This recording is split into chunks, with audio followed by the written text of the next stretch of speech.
o engenheiro do Hamilton falando para ele, olha, é um pedaço que deve ser da Sauber. Tem fiscal correndo. Tem fiscal correndo. O carro tá parado logo ali na frente, ali a Sauber. Eu vi pelo patrocinador, acertei, Galvão. Não, o biquinho na frente ali, tinha o patrocinador deles ali. Era o único que estava fazendo ultrapassagem, mas o que mostra, em Mônaco é difícil fazer ultrapassagem e, portanto, uma batida. É difícil fazer graça em Mônaco, né? Você fazendo graça, você acaba achando alguma coisa pelo caminho. E aí ele está com o capacete pintado pelo Romero Brito, pelo artista plástico brasileiro que pintou os capacetes dos dois pilotos da Sauber. Nossa, ele bateu muito olha, um minutinho, por favor. Agora vamos rever. Ele perdeu o carro na freada inteiramente, ó. Perdeu inteiramente o carro na freada, bateu o bico.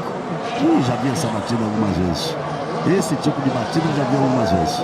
Você perde o carro, você bate o bico e você vem passageiro. Quebrada inteiramente a suspensão dianteira, você vem passageiro do carro e olha, não tem mais aquele grande bico, ele está bem mais longe agora, e são pedaços plásticos com água dentro.